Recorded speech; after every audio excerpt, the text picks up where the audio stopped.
Greetings, everybody. This will be our last set of videos for the course, so I hope this is useful and that we end on a strong note with these if you've been watching these. Correlation and regression are my favorite topics, and they are my favorite topics to teach. I teach a whole course on these ideas. So there's a lot I could say about everything in here, but I will keep it at a particular level of detail so that you can focus on just what you need to get through this course and be armed with good information as you head out onto your next endeavors after this. So I won't go in the full depth of my knowledge or the full depth of these topics because that would just be too much at this point. And we just want you to get a good baseline of some of the terminology, at least, for how correlation and regression work. So let's dive into this. And let me just get everything up here at once. So what we're going to do for correlation and regression is simply be looking at the relationship between two variables. That's the baseline for everything that we're going to be doing with correlation and regression.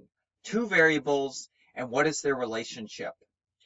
As one moves, how does the other one tend to move? Do they tend to both go positively? As one goes up, does the other one go up? As one goes down, does the other one go down? Or do they seem unrelated? Do they change independently of one another? That's the really basic idea. But the way that we need to work with this is we need to have a couple of things. Well, our variables at this point need to be quantitative. And that's just for the mathematics and the logic of it. We're talking about two things that we can quantify and how those quantifications change. So we're working with quantitative variables. And the way we frame this, we think of at least regression from the standpoint of one variable logically predicting another variable. That is, we have some intuitive sense for how changing one variable might result in the change of another variable. As will be stressed at many points, we are not showing causality. We are not proving causality. We're not even really assuming causality. We're just looking for what naturally might predict other things. We're not saying this causality even though there may be some logically or there may be some in reality. But we're using the idea of particular variables being able to logically predict other variables and seeing what those relationships might be. As a result, we think of two types of variables when we start off with regression and correlation. We think of a response variable. That is a variable that we could think of as responding to a change in some other variable. Again, we're not saying that there's direct causality, but we might think that there's some logical connection or association somewhere. And so we have to define one of the variables as the response variable. The response variable is the thing that responds. It's also generally the thing we care about. It's the health outcome we care about. It's the unemployment rate that we care about. It's a test score that we care about. That response variables is also known as the dependent variable, depending on whom you speak with. As a result, the other variable is the explanatory variable. And that's the thing that logically explains or predicts what's going on with the response variable. And so, for a health outcome, maybe the logical explanatory variable is how much a person exercises. For a test score, perhaps the logical variable that might be at play that's considered is hours studied. So the explanatory variable is the thing that helps us logically predict what the response variable might do. And we also think of the explanatory variable as some kind of independent variable. That's the other term for it, is an independent variable.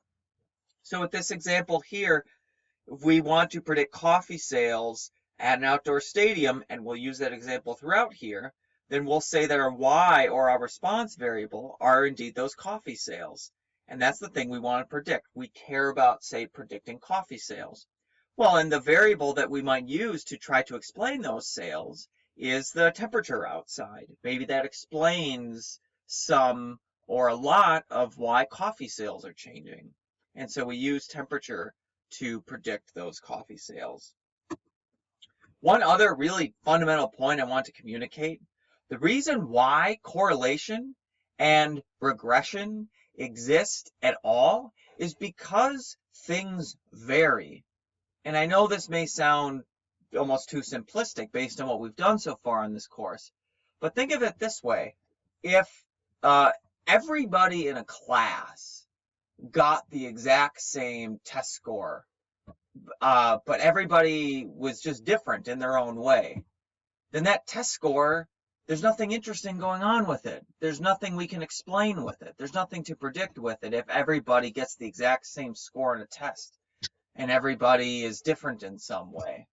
There's no interesting thing happening there. We care about correlation and regression because things vary. Coffee sales vary. Health outcomes vary. So we start to ask the question, why do these things vary? How much do they vary? And are there other variables that help us explain why certain variables vary? That's the logic where we're coming from here.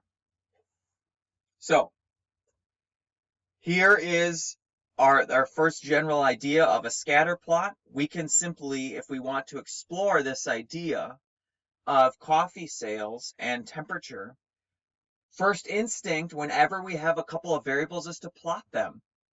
What does this relationship look like? So we can look at this relationship right off the bat and say, hey, I see an explanatory variable of temperature, and it's got this range here, and I see a response variable of the number of coffees sold over some period of time. And just looking at the scatter plot of these data, and I think this might be coffee sales in probably not a day. This might be, I'm not sure what the time period is, but it's some fixed time period. What we see, it's pretty straightforward. As temperature increases, coffee sales tend to decrease. That's it. It looks like that there might be some negative correlation or some negative relationship happening here. And this is our first step in trying to assess what the relationship is to just look at the scatter plot. Long story short, correlation was discovered because an individual, Galton, who was not a great man, who was an immoral person, I just need to put that out there, but he discovered correlation by plotting a scatter plot of data and then realizing that there was a certain pattern that was happening. So anyway, plot the data, we have a scatter plot, and we see an initial relationship that we might want to describe in some way. So let's break down our different ways to describe scatter plots. So whenever you interpret a scatter plot, there are three important things you need to identify. First thing, what kind of form or trend is it? The really basic ones that we work with are, they're linear, like this one. They follow a basic line, a basic linear relationship. They follow some kind of curved relationship, maybe some kind of quadratic, but not a straight line, but still some pattern, or just no pattern at all. This almost looks like random noise. There's just really nothing to be made of it. So first thing when you look at a scatter plot, try to assess what kind of form it has. Next basic thing, look at its direction. As one variable increases, is the other variable increasing or decreasing? Positive or negative? If there's no pattern, then there's really no direction at all. There's just no pattern. The direction is basically neutral. It's zero. Third thing is the strength. And this is what we will quantify with the correlation coefficient. So here's some examples of what a weak correlation might look like. This is a weak positive correlation. Here's a weak moderate correlation. And here's a weak strong correlation. In each case, these all three look fairly linear. So these are three examples of what might be three linear correlations of different strengths. This one is clearly linear, the strong one.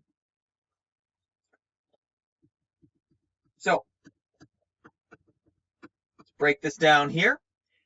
For our scatter plot of temperature of coffees versus temperature, the trend looks relatively linear, and the direction is negative.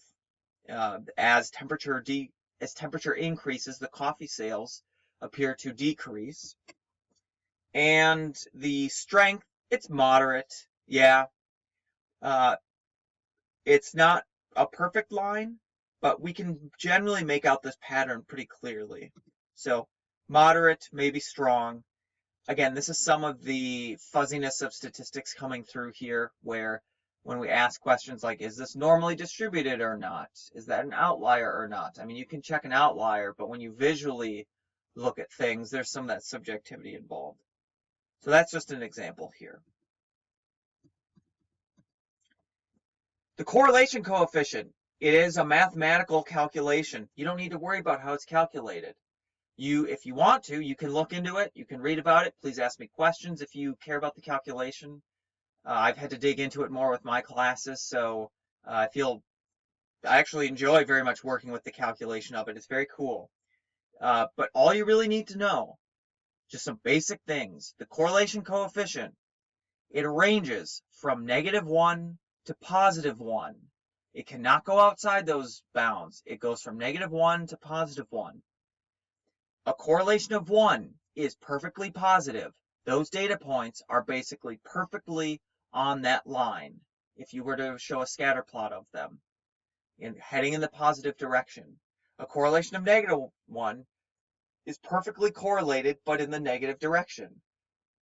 So you'd get a negatively sloped line, and all the dots would land on them perfectly on that line for a correlation of -1. And no correlation is just a flat line. No correlation would be like this no pattern thing here. The line that would fit that basically is just horizontal because there's no logical pattern going on.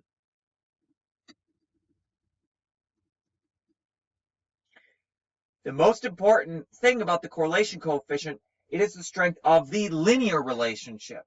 It's not just the strength of relationship, because there are all kinds of relationships. There are curved relationships. There are angular relationships, circular relationships. This describes the strength of the linear relationship. And that is the extent of what it shows. So always specify when you interpret correlations that it's the strength of a linear relationship. Weak, moderate, strong, or none at all.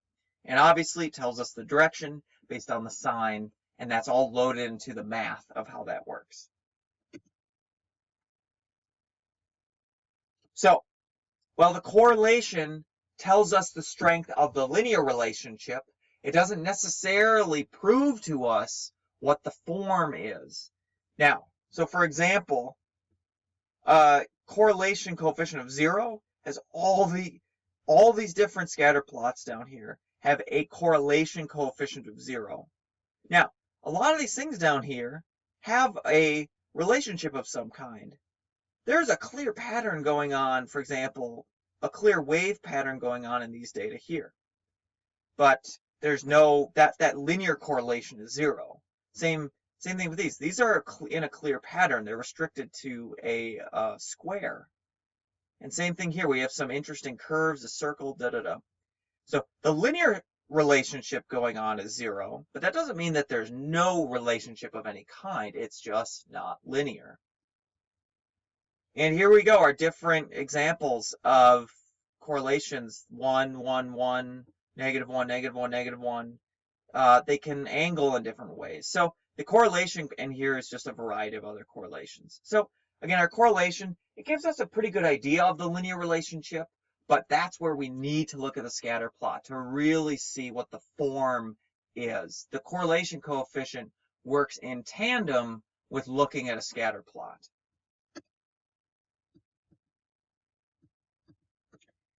Okay, so I'm going to pause here to break at the 15-minute mark for our next video, and then we'll pick up and keep going. Thank you.